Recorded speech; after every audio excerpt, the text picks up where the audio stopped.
Did you? Great. Just making certain. Thank you. Welcome, everyone. Thank you for joining us tonight for the first and hopefully of two conversations we have organized with candidates running for the U.S. House of Representatives seat for the 9th Congressional District in Massachusetts. My name is Pam Poindexter, and I sit on the Indivisible Massachusetts Coalition Coordinating Board representing CD-9. The recording of this session will be available on the Indivisible Mass Coalition YouTube channel soon. We will also send a follow-up email with that recording as well as any links that are shared in the chat during tonight's Zoom call. Tonight's event came about as a collaboration of several indivisible groups in our district, which includes the Cape and Islands, and part of the South Shore stretching from Westport to Cohasset. How do I get back? We are a diverse collection of communities across the district, but we are united in our mission to realize the promise of democracy and justice for everyone in Massachusetts and the United States. If you share those values, please find your local indivisible group and join us. The link to our website can be found in the chat. We are delighted that Congressional District 9 voters have a choice on their ballot in the Democratic primary election this September 1st. That is the essence of democracy. We're also delighted that you are here, learning about the candidates so that you can make an informed choice on your ballot. We thank you in advance for your thoughtful and respectful participation. Tonight, we will be speaking with Craig Swallow, who is running against the incumbent candidate, Representative Bill Keating. Representative Keating has also been invited to his own candidate forum. He has turned us down, but we've asked him to reconsider, and we are awaiting a response to our follow-up invitation. We are maintaining the same format for both forums. Each candidate will have up to 5 minutes to deliver an opening statement. Our on-camera moderator will then spend up to 25 minutes asking questions that have been supplied to the candidate in advance, with a 2-minute time limit for the candidate's responses. A timer will be used to make certain the responses do not exceed 2 minutes. We have allotted about 20 minutes for questions from the audience, which will also be subject to the 2-minute long response. Please put your questions in the chat with the word ask in capitals before it, and our chat moderators will pull questions from there, focusing on finding issues that have not yet been discussed. In the interest of efficiency, we will be keeping everyone on mute, and your questions will be read aloud by the moderators. Again, the candidate will have a 2-minute time limit in his response. We will do our best to get as many questions as we can, but our time is limited. We appreciate your patience with that. Finally, we'll allow the candidate up to 2 minutes for closing remarks. With that, I'd like to welcome Craig Swallow. Mr. Swallow, thank you so much for being here tonight. We are excited to learn more about your candidacy. You have up to 2 minutes for your opening remarks. 5, right? I'm sorry, 5. Yes, thank you. No problem. I am committed to the time frame, whether it's 2 or 5 minutes. And I appreciate the introduction, Pam. I appreciate everyone being here. You don't have to call me Mr. Swallow. I haven't been called that since I was teaching high school history. Craig is absolutely okay. I would like to use this 5 minutes to just sort of let you all know a little bit about who I am, and then I will dive into why I am running. My name is Craig Swallow. I was born and raised in New Bedford, Massachusetts. My grandparents are Portuguese immigrants. They came here in the 1960s to escape fascism with my mother. They then had my aunt, and they pursued the American dream here in New Bedford, Massachusetts. So I am a product of the very hard work that they put into their dream, and I understand the generational impact that fascism has on families who are relocating and looking for a better life. My background is a public school student. I went to All New Bedford Public Schools. From there, I went to Bristol Community College, and then I went to Bridgewater State. My focus was on history and education. I studied war propaganda and politics in my colloquium. So again, what's happening right now, it has a lot of it resonates with me a lot. I understand what is happening and I understand how to fight back. From there, being an educator, I have also spent time in the food and beverage industry. I've worked in kitchens and behind the bar. I've run the floor, all aspects of a restaurant, payroll, responding to customers' critiques. I have tip to toe run restaurants. And so I think a lot of people will look at and say I don't have the proper experience in government. I would say that I am the exact kind of experience that we need in government right now. I understand what it's like for people who work 40 to 60 hours a week and do not have health care, do not have paid leave, are unable to go to bed at night feeling safe and secure in their future. And I've also been a teacher. I've seen what the strain that teachers have on them right now to provide for their classrooms and to be overwhelmed by the size of classrooms and to not be paid enough to not only support their classroom, but support themselves and then also have to get a second job to make sure that they are living a basic life. I have lived and worked the middle and working class pursuit in this country. So I understand the issues that everyone is going through. And that is why I am running for Congress. Essentially, I looked at what was happening in our current system and realized that we don't have the proper voice or the proper representation, the people who are really going to fight for the change that we all want to see. And part of that is people who have been in the same position for whether it be 10, 16, 20, 30 years. We have seen that the current status quo has created a system that you have to do very particular steps in order to get where Bill Keating is right now. That's running, for state rep, state senator, and then moving on to Congress. And what ends up happening is a system of people who are unable to hold each other accountable. People are unable to step up and say, hey, I'm going to primary Bill Keating because he has not done enough for this district. We should be having those people step up, people who are in state government, but instead they would rather play two-party politics and give Keating his last term. And again, I am not here to say that Bill Keating is a bad person.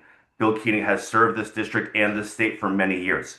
But Bill Keating is also a product of another time in politics, a time that we need to step back from, that we need to move forward to.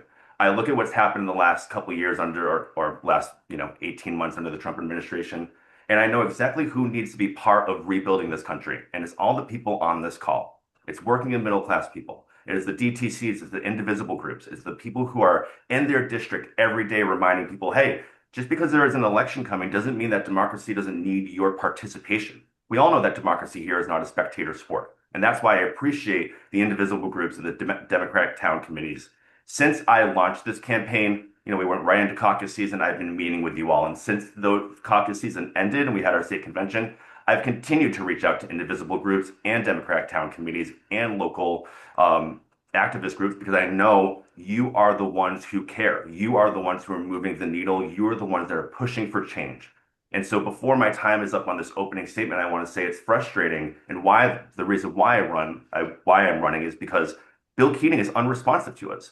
Bill Keating can't commit to a forum like this, and why not? He has the experience, he has the time in government. Debating a former high school history teacher and a former bar manager or restaurant manager should be easy. But instead, we see someone who is very resistant to criticism and resistant to engaging with his voters. If Bill Keating isn't responding to us right now, what is going to happen when something severe or major happens in our district or in our country? We're going to have a representative who has not responded to us for months. I will not be that person. I am dedicated to hosting quarterly town halls, engaging with voters. It's what I've done this entire campaign.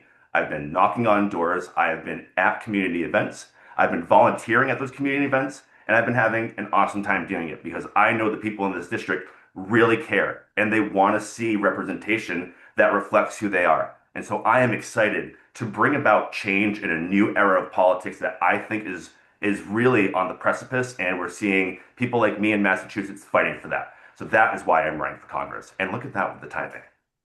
Good job. Thank you. All right. Sorry about that. Music, I forgot to reset that. Next, we'll turn to the questions. Jim, would you Yep. like to start with that? Yep. First question. What do you see as the three greatest challenges facing those who live in Congressional District 9, and how will you address those specific issues if you were elected? Thank you for that question, Jim, and for the questions from everyone coming up. The three biggest issues I see, and we'll get into more detail with them, but it is affordability. We are in a system right now that is simply unaffordable, whether that be housing, whether that be groceries, whether that be gas, whether that be public infrastructure. We are just in a system that is unaffordable for the American people. And we need people who are going to really fight to change that status quo and see the system and say we need to start investing in the working middle class and stop giving all of our money to big corporations. So affordability, accountability is a major thing for me right now. We have a system of government where representatives are trading stock and accepting PAC dollars from the industries that they regulate. We have a Congress that does not have any term limits, so people have been there for 16, 18, 30 years and just in this state.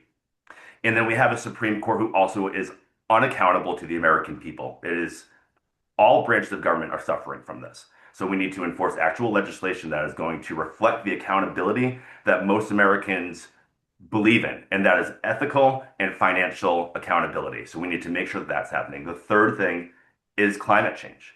Our district is one of the districts that is most impacted by what is happening with our climate right now. Our industries, our land, our water, everything is being affected. And what we need is representation who's willing to show up and push back to make sure that these issues are taken seriously. We can no longer treat housing as a private industry or private sector problem. This is an infrastructure problem for this country that we need to address. We need representation that's going to fight for that. So, as your representative, I am going to fight to make sure that all of our tax dollars are going towards things that actually impact the people on this call, that our government is accountable to the people on this call, and that climate change is taken seriously, and that we fight to make sure that this district is taken care of from what fossil fuel industries have done to us. So those are the three biggest things to me, and I look forward to getting into more details about these issues. Excellent. Thank you. Um, Second question, if Democrats win back the House and the Senate, what are the most urgent actions that they should pursue? Yeah, I mean, right off the bat, we need to make sure that working and middle class people are feeling the impact of the legislation that we're putting forward. So Medicare for all instantly is a big thing that we need to take care of. A lot of people are going to say we are unable to afford that, but I say that's not true. We have been pushed and pumped full of propaganda for decades saying that this is unaffordable in this country and we can't attain it. Just this week alone, we saw that major corporations like Apple and Walmart are getting refunds from the tariff legislation that Trump put forward. Why aren't those refunds going to working and middle class Americans who are severely impacted by those tariffs? And that is why I say we need to make sure we have Medicare for all, because there is the money, there is the ability to afford this. We just need people to have the political will to say. So that number one. Second of all, like I said, we need a a government that reflects and is accountable to the American people. So term limits for me is something that is very important both for the Supreme Court and Congress. I want to see a Supreme Court that has 18-year term limits, and every president has the opportunity to put up their Supreme Court or put up a justice, because what we don't want to see is what's happening now with conservative blocs who are pushing us towards Christian nationalism. On top of that, I want to see term limits for Congress as well. I do not believe that we should have the same people in the same seat for 16 years or 18 years or 20 years. And I am pragmatic and able to compromise, and we can have discussions about how many terms those are for both the House and Senate. For me, it is 5 in the House and 3 in the Senate. But I'm happy to adjust that because I want to reflect what the will of the people want. And I know most of this district sees the value in term limits. And so those are the two main things I would immediately fight for, because I think that they're tangible, they're pragmatic, they're 80-20 thing, 80-20 support issue out there. 80% of the population supports these issues, so I'll fight for those. Excellent. Our current level of income inequality threatens the future of our society. What is your plan to address it? I think, again, Medicare for all, healthcare is one of the most unaffordable things in this country right now. Me and my husband have health insurance through his job. It's hundreds of dollars a month on top of the thousands of dollars in deductibles and then on top of the prescription drugs that we have to pay for. And we're young. I mean, I'm 40, I'm relatively young. So we're not really in a place where that is super challenging. So I can understand that even for seniors, that this is a big cost. I recognize though that a lot of these issues with affordability, they're not just siloed off. Fixing healthcare doesn't fix everything. And that's why we need Democrats who are ready to jump in and make big change. And part of that is fighting for things that are going to be like universal pre-K that makes life easier for working families, for uh, tuition-free college, community college, and 4 years, so that students are able to afford their their education and not be in years worth of debt. I also think just public education in general, what we've seen Trump do in the last year and a half has been detrimental to education. But I think it provides us with a real opportunity to rebuild the Department of Education to what it can be. And what it should be is formed by former teachers and educators and people who have actually been in the classroom and have the experience and see what's happening so that they can properly fund the Department of Education and make sure that no child is getting a substandard education. We need to make sure that the standards that we see in states like Massachusetts, where we're highest in education in most areas, are being reflected across the country. And states like Mississippi have already proved that when you invest a lot in education, you can see big results. And so I believe that that's something that we have to apply on the national scale. Again, we have the money to do these things. We just need the political focus and the politicians in place who say, the only thing I care about is making sure that these things for the working middle class are taken care of, not trading stock and not accepting PAC dollars. What would you propose to repair our broken and unaffordable healthcare system? I guess you've already answered that in part, but Yeah, but that's okay. It's Medicare for all. It's a universal healthcare system.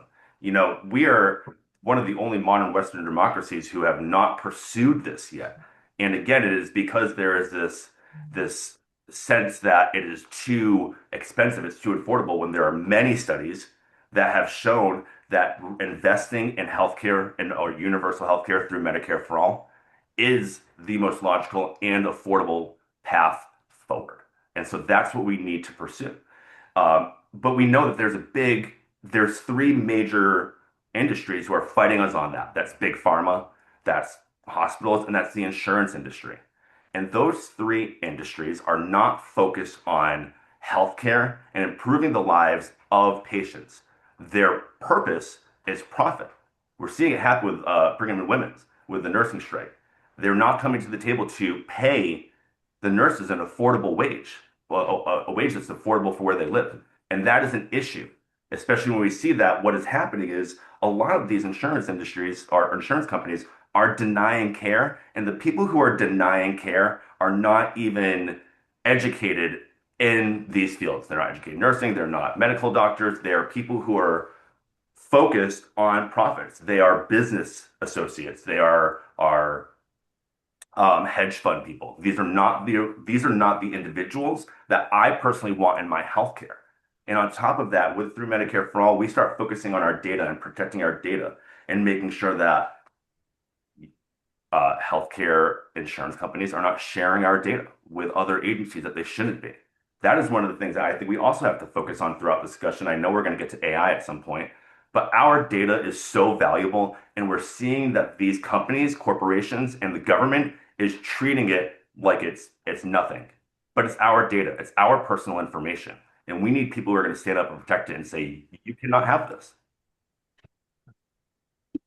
how should Congress ensure that members of the Trump administration who have broken the law will be held accountable? Is impeachment one of the tools you would support? Absolutely. We cannot leave anything off the table. And I was very frustrated when I saw that Hakeem Jeffries said that he wouldn't pursue impeachment. That is one, putting up a white flag before we've even got in back in control of the House and Senate. And it's a big reason why Democrats are still underwater in their polling. It is because they're not fighting for what most Americans want. And that is impeachment. And that is holding these people accountable. So whether it's subpoenas, investigations, because it's not just the people like Kristi Noem that need to be held accountable or Tom Homan, it's the ICE agents who are in our street murdering our citizens, our neighbors. who are blatantly saying, I don't need a warrant because they feel emboldened by this administration. So hearing that people aren't going to be impeached probably emboldens these people even more. If Tom Homan isn't going to be held accountable, how are we going to hold accountable the man who shot someone in the street? There's a system that is designed to protect them, or at least that's what it seems, but not with progressives who are fighting to be in power. Because we see the system as it is, as broken or working as it is intended to, which is not for the working and middle class. So we are going to investigate fully, put in subpoenas, and have jail time. And that goes all the way up to Trump. This goes back to Nixon. We have not held people accountable when they should be. And we need to make sure that we reflect that. We have a system of laws in this country. If we are expecting average working and middle class Americans to follow it, if we're expecting immigrants to follow it, I am expecting everyone in the administration, every business associate, every CEO, every CFO to follow the laws as well. And that's why we need people in power who are going to change some laws, because currently there are a lot of things that are legal, that are legal, but not necessarily, you know, they're morally wrong, but they're not illegal, like trading stock, and we need to change that. Will you support reforms to the Supreme Court that Congress has the power to initiate, such as ethics reform, term limits, court expansion? Do you have other ideas? I think all of those are exactly what we need to do in this situation. First of all, expanding the court to the 13 circuits that we have, having 13 judges or justices who can each have their own circuit court. So I definitely support expanding it. I've already said that we need to implement term limits on them. So that means making sure that each justice is there for 18 years, and there can be a discussion about if there's time served, what do we do with the justices who are already there, but we need to enact big change. I also think ethical and financial disclosures, those two are hand in hand. So we need these Supreme Court justices to be disclosing their finances to me on a yearly, if not a bi-yearly basis. We have seen through other resources that there are plenty of judges who are okay accepting bribes, big financial donations from people who are very influential in places like the Heritage Fund. And so the system has been the foundation for what is happening right now has been in place since the 80s. The conservatives have been pursuing this for a long time. So we need to make sure that we are ready to enact this change. And people who are unsure or unwilling are like, I mean, I don't know, do we really have the oversight, or do we want to expand? Can't the next Republican do that? I'm sick of being told by Democrats, well, if we do it, Republicans will do it too. Republicans are already doing it. They're already bulldozing over our Constitution. They're literally bulldozing our monuments. So to say that, oh, if we do it, Republicans are going to do it, that's just simply, a straw man argument. We need to make the change that the working and middle class want. And that's how we continue to be elected and provide. If we keep having candidates who want to placate to the middle, we're just offering them MAGA light. We are not offering them a difference. We are offering them two sides of the same coin, except one side of the coin isn't stained by fascism. Do you believe it is appropriate for candidates to accept donations from PACs and corporations? Has your campaign accepted funding from PACs? And do you have any policy recommendations to address the influence of money in politics? I don't think that campaigns should be accepting PAC dollars. It is one of the reasons why I'm running. I'm very frustrated by that. I think it's something that has gone on for far too long. And I think there just needs to be a big change in how campaigning financing is looked at in general. We need either caps of how much candidates can raise, or we have publicly funded campaigns, or we limit the time frame that they can fundraise. Because what ends up happening, especially with the House with their 2-year terms, by the time 2024, the election in November, Trump is inaugurated at the end of January. By the time we're seeing town halls in March, people have already accepted PAC dollars from the industries that they regulated for the next election. They haven't announced. They're in a perpetual cycle of accepting money and PAC dollars and fundraising. And for what? Some of these people have $500,000 cash on hand, but they're not present. They're not engaging with voters. They're not hosting town halls. They're not having events. They're not being in their community. And all that money does is make them not be present. They don't have to engage with voters because voters aren't the ones who are getting them elected. These mega corporations and these super PACs are the ones that are getting them elected. They're the ones who are making sure that they can also trade stock. The system just continues. And so accepting PAC dollars is one of the first things I said I wanted. I took the political integrity pledge. I won't take PAC dollars. I'm going to fight to stop lobbying so there isn't a revolving door there. People leave Congress and immediately go into lobbying for the same industries, big pharma, big tech, that are keeping working and middle class people in the same position that they're in. I am not going to trade stock. I don't trade individual stock now. My husband and I just did our FEC full disclosure form. I think we have $600 maybe in individual stock. So all this stuff is out there and available.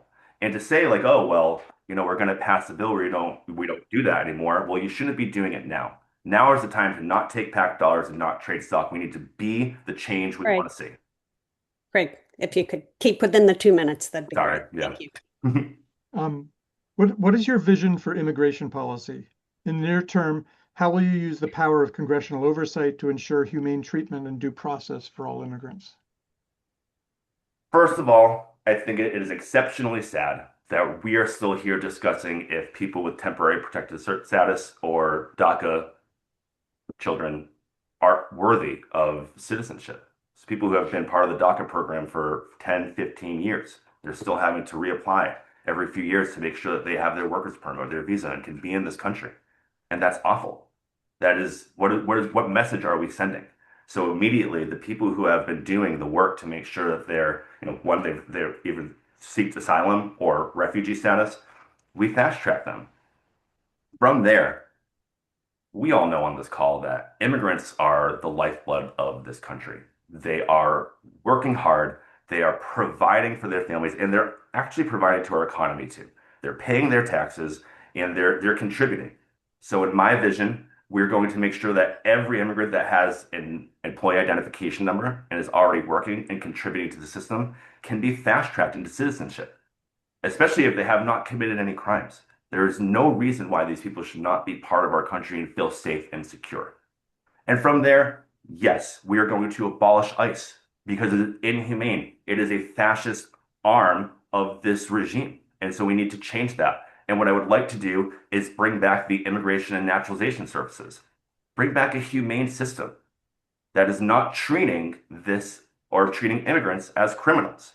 And from there, yes, we are a system of laws that need to be enforced, but we are not a system that needs to be, providing retributive justice. We should be providing reformative justice, rehabilitative justice, both for the people who live in this, who are citizens, and those who are not yet have their citizenship status. It does not matter. We should not be making Michael Bay style propaganda films with deportations. So that is my plan. What response would you propose or support to address climate change? I think the biggest thing that we have to do is accept that it is happening and that we need to hold people accountable. Again, there are corporations. I'm 40 years old. I have heard about global warming, climate change since I was in elementary school. Scientifically, people were sure of it. It's proven. We all know it's happening. But we know that fossil fuel industry has been spending billions of dollars to make sure that people don't believe that and that people push back on that. And so for me, I really want to see the fossil fuel industries held accountable.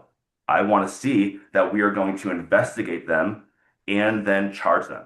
And so whether that be the CEOs, the CFOs, or the CEOs or COOs who have been operating these companies with the understanding of the impact they're having, the negative impact on the planet, the destruction that they're causing, and continuing to move forward with their pursuit of profit over protecting the planet and people. So that's one. And then when we're holding them accountable and we're taking their profits back, not only from the corporations, but from these mega millionaires, CEOs, CFOs, we're investing that in the communities that were most impacted. And we all know our district is one of the most impacted just by the shape of the peninsula and the water around it. We are feeling the brunt of climate change every day. And so that is what I want to do. I want to hold them accountable in that regard because we all know that money is the only thing that they see that really holds them accountable. So we need to take the money back and make sure that we're reinvesting in our district. And so whether that be investing in regional transit so that we're having less of an impact on our environment and also providing easier accessibility for the district for people to enjoy. But it is a all of this is connected. And so we can't just look at one thing like Medicare or climate change or accountability as little silos. We need to make sure that we are doing all this at once in a big push. Excellent. Last of the prepared questions. How would you address the complex issues around Israel and Palestine? Would you support leveraging U.S. financial and military support for Israel to change its behavior? Yes, absolutely. I think we need to accept that our money speaks volumes, and we are funding a genocide in the Middle East, not only in Gaza, but in Lebanon, and it's spreading. So we need to hold our allies accountable. I know we are all here and very upset about the Trump administration. We don't feel as though our government is being held accountable. So we obviously have to clean some house too. But we need to make sure that we're holding our allies accountable. If France or Britain or Japan or Germany were also committing these atrocities, would we continue to fund them? Would we continue to provide them with as much financial support as we have been? Would we be so resistant to call them out and say that is a genocide, that we are murdering children, that our tax dollars are not providing healthcare for us, but we are murdering children in another place? We just need to have these tough conversations. We cannot be scared to say what is true. And I believe there are probably many Israelis who feel the same way about their government as we do about Trump. It does not represent them. They want it to be held accountable. They would probably stop funding themselves as well. So we cannot be scared to have these conversations. We cannot be scared to take money away from people who are doing really evil acts across the world. This is this is war crimes. This is violations of the Geneva Convention. We need to hold people accountable. And so not only will I not fund this, I will push to be make sure the United States is a member of the International Criminal Court and make sure that we are pursuing accountability not only in our own country, but for everyone. This is across the board accountability, not just for certain people. We all need to make sure that we are holding them accountable. Excellent. Thank you. And now I believe we move to prepare to the questions from the chat. Correct.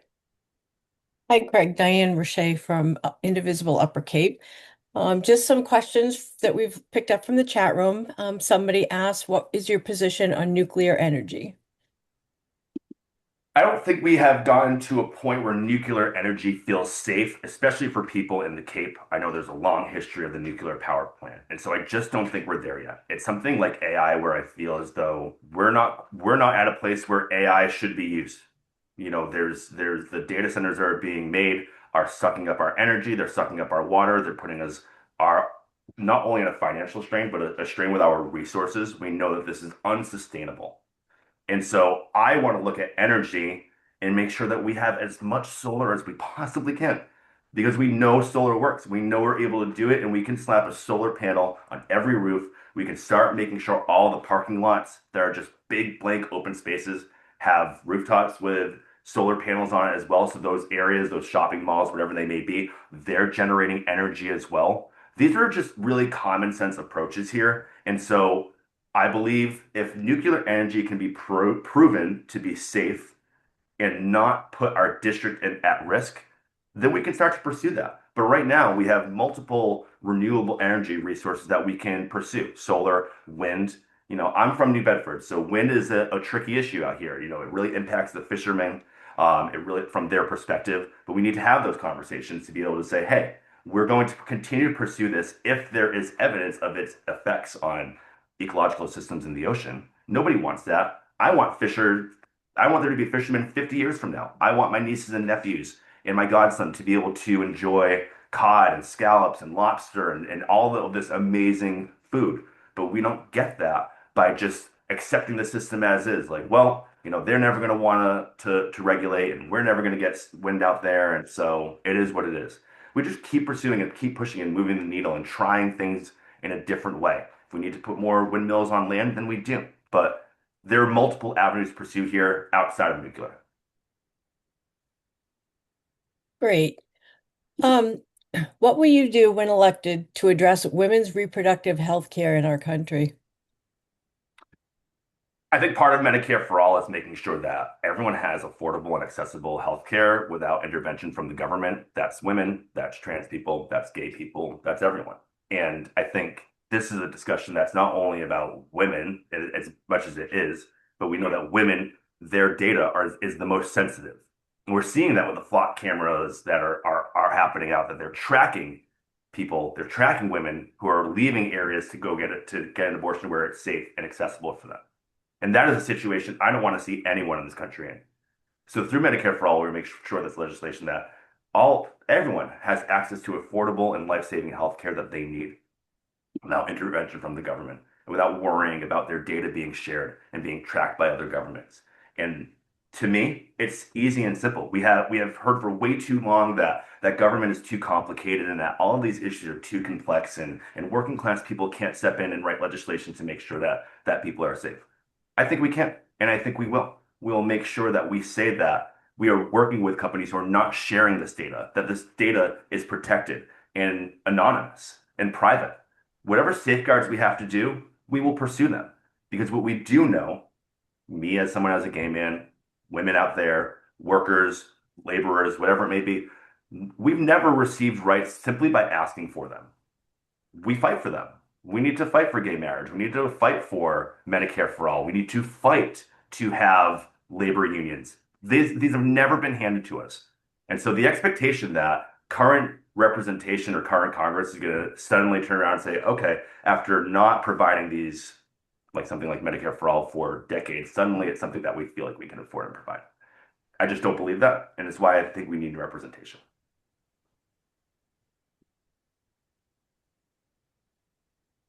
Okay.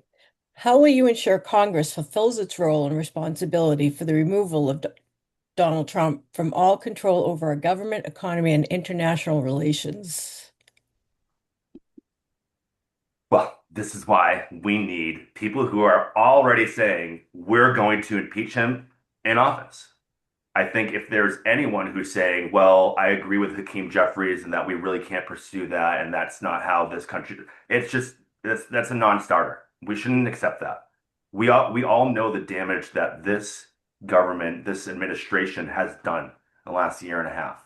And it can be a multitude of things, whether it's Doge, whether it's, you know, ICE. They have dismantled so much.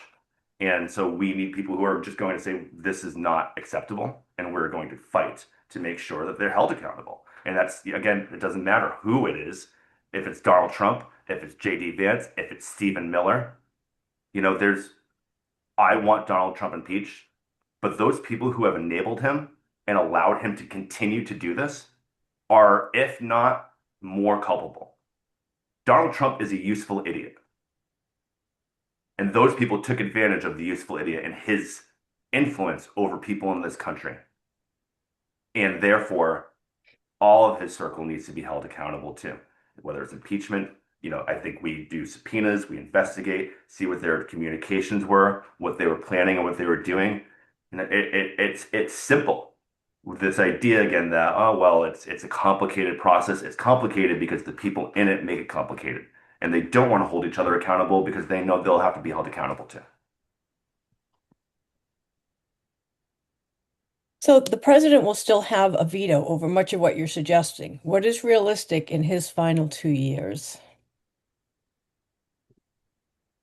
I think all of these things are realistic. Every policy platform that I have advocated for on this call for you pretty much falls into an 80-20 sort of bucket. 80% of this country believes and wants these things. They want healthcare. They want to treat housing like an infrastructure problem. They want more reinvestment into their regional transit. We need to provide that for them. We need to show up and show them what actually happens when we get these policies passed. If we show up and we're like, well, everything we do is going to get vetoed by Donald Trump, let him veto it. At the same time, we're going to be impeaching him. We're going to be holding him accountable. We're going to be pushing back on this administration. Working and middle class people will catch on to that. They're not going to say, well, you didn't do everything you said. That's because they're going to hear from me the whole time. I want to make sure that My focus here is on the positive things that I can accomplish. But we have to also look at what has been what we've been accustomed to. There's a congressman who doesn't show up, doesn't have discussions with us, doesn't communicate either phone, email, events, social media, whatever it may be.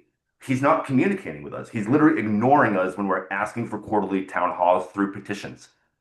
That's just not the type of person I'm going to be. And it's not who I've been on this campaign either. I've showed up with you all in person. Many of us have seen each other in person and shook hands. And I'm happy for that because that's the type of representative I want. Someone who shows up, someone who's there. And so that's what we really need. Someone who's going to say every step of the way, look, Medicare for all didn't get passed this time. We're not giving up. We're going to focus on this and push for this until we can get rid of this administration and have the whatever it may be. But it is the giving up before the fight has even begun. That is why I am here. The first thing Bill Keating said at his town hall last year was, don't ask us to do what we can't. We're the minority. And it was just unacceptable. Kind of as a follow-up to that question, as a new member of Congress and anticipating the Democrats regain the House, how willing would you be to ensuring the House Democratic leadership actively pursues the priorities you've identified? I think it's by fighting for someone like Ro Khanna being our leader. I think there's plenty of talent in the House right now that's on the progressive side that deserve a chance to really fight for a different path for the Democratic Party. Even when AOC was trying to be in charge of the oversight committee, she was stonewalled by centrist Democrats who put someone in who was wildly unhealthy and, just I just older. If we're going to have these discussions, we need to discuss that we need younger leadership in these positions. And it's not that people of a certain age cannot be in politics. Look at Ed Markey. The man is a fighter, always fought for progressive values. But we need those fighters. We need the people who are going to say, we can make this change. Otherwise, it's the same system, it's the same people, it's the same thing. And so I that is my thought process. We cannot be what was before. We need to be the change, and that's what I have done on this campaign. I have tried to, at every step of the way, be different. That's why I've already hosted 2 town halls. I've asked Keating for multiple debates and town halls because it's what we all deserve. That is how democracy works. We all deserve to make the right choice. We deserve to see the candidates in a forum together, and we should have someone who is communicating at every step of the way. And I will always be that person. And I am continuing to be that person in this campaign. And I will be it long after, whether I am elected or not. Do you have a proposal for eliminating dark money in campaigns? Yeah, absolutely. I think, first of all, we ban congressional stock trading. I know a lot of people don't consider that dark money in campaigns, but these people are working together with the congressional stocks that they're trading. These are the same industries that they're regulating. This is still bad behavior. It is unacceptable to say, like, oh, well, I would support a congressional stock ban. But until then, no, we need to make the change. And so on top of that as well is working with the states to make sure that they're changing their language of what a corporation is. I obviously want to pass the amendment to overturn Citizens United. But if we're going to have the discussion about Trump potentially vetoing that, that means we work with the states and we work with state and local officials. As if I can't get it passed on the federal level, that means I'm going to work with Chris Hendricks and Mark Montigny, and the other state reps and state senators across my district to be like, okay, everyone needs to be informed of exactly what we're doing and why we're doing it and how we're going to accomplish it. And how do you do that? By showing up and being present in the district. And I said to Bill Keating through a letter before I even decided to run that this is a massive district. There's red parts of it, no doubt. But that's because those people have felt neglected and left behind, and like you haven't been there. Not necessarily you, but Democrats in general. Go have your town halls in these districts. Go to Acushnet. Go to Middleborough. Go to those deep red parts of Sandwich, whatever it may be. But go to those areas. Have those town halls. Sure, they're going to get angry. They're going to get mad, and they're going to yell. Town halls, that's part of it. That's part of your role. But what will happen is they'll remember that you showed up and that you cared enough to listen, that you cared enough to take the licks, and that you were still there to say, hey, this is what we're fighting for. I know you're going to care when you see it impact you. And that's what we need to do. And that's what I will do. If I can't get something done at the federal level, you'll know it through social media, through my communications, and you'll see it in my work with local government. Okay, as constituents, what can we do to help you in your race? Oh, this is the best question so far. All the questions are great. The best way to help me in this race right now, we have 29, 28 days, 29 days left. A lot of people don't even know if they have the option. That's a big concern. And part of what I do want to change, if I can, is making sure that moving forward, the Democratic town committees aren't shackled and can't be involved in primaries, but you guys are so involved. We should be out knocking on doors and making sure that every voter knows about their options. We don't want to show up at September 2nd and be like, by the way, Bill Keating is your option. Again, we want to show up June 1st and say, hey, the ballot's been finalized. Candidates have had their options. We have two great candidates for you. The incumbent Bill Keating and a new progressive coming up, Craig Swallow. Make sure you know everything about them. They're going to be having events. Get out there, get involved. So I want to see that change. But until then, tell everyone you know. If you enjoyed this meeting, I have a couple more events this week, one in Plymouth, one in Katuitt, on my social media, easily accessible in my Mobilize. You can RSVP.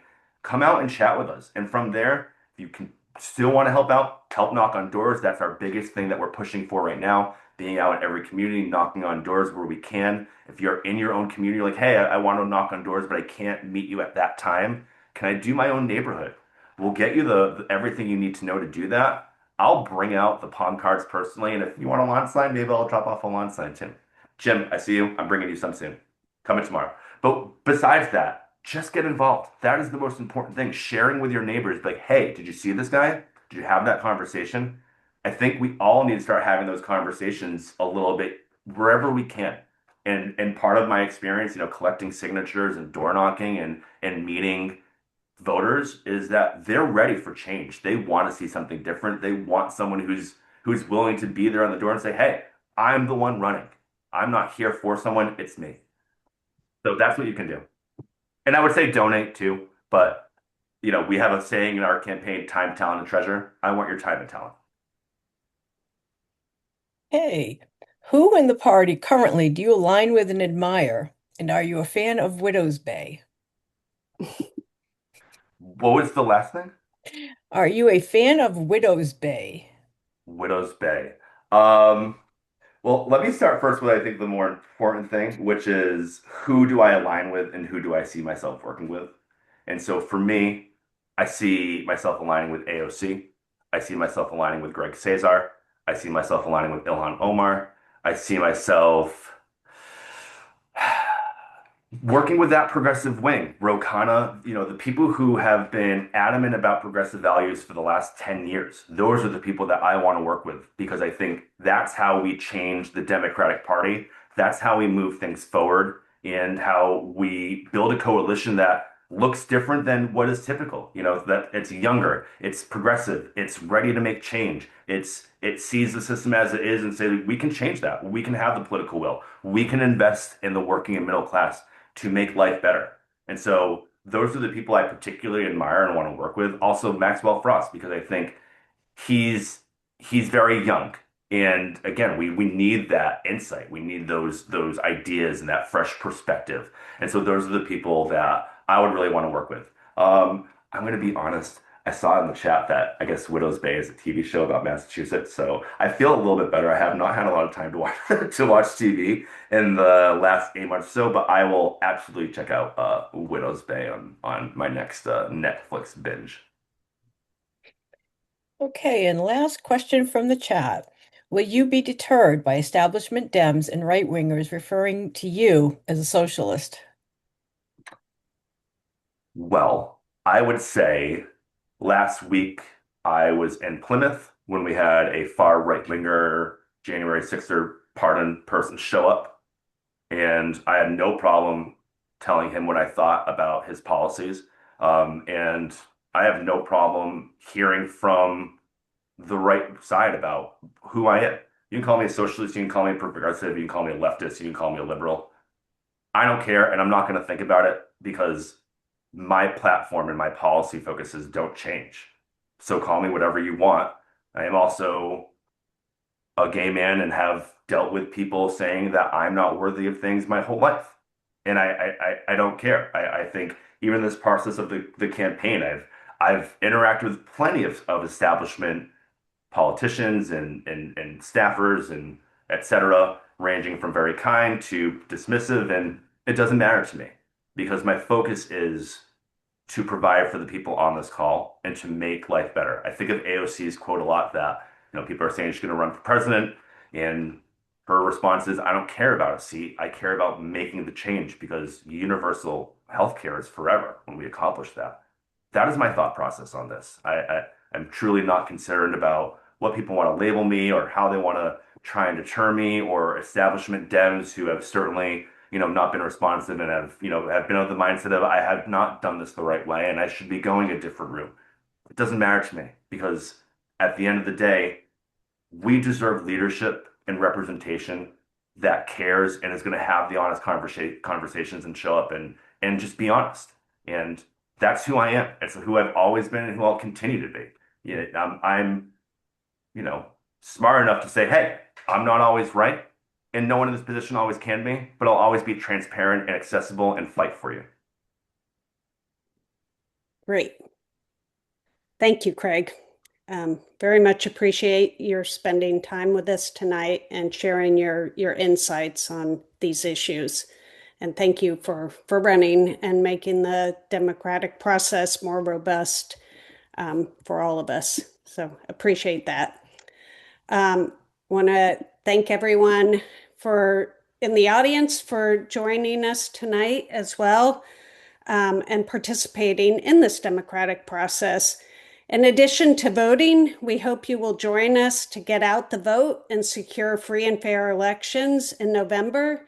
With so much at stake, we need everyone, and I do mean everyone, to get involved. And local indivisible groups offer a variety of ways to take action. Please try something new. You are likely to be surprised at how easy it is. Making phone calls, those knocking on doors are so effective, and you will likely be surprised at how much you enjoy those types of activities. So can't encourage you enough to try something new if you're not doing those types of actions already. In addition to getting those types of actions through your local indivisible group, you can also find additional opportunities by signing up for the Indivisible Mass Coalition newsletter, which is sent every Friday. You'll find links to sign up in the chat, as well as other links to find more information and ways to get involved. Thank you all for being here, and thanks to all the co-hosts on the call. We really appreciate it. Have a good night, everyone. Thank you.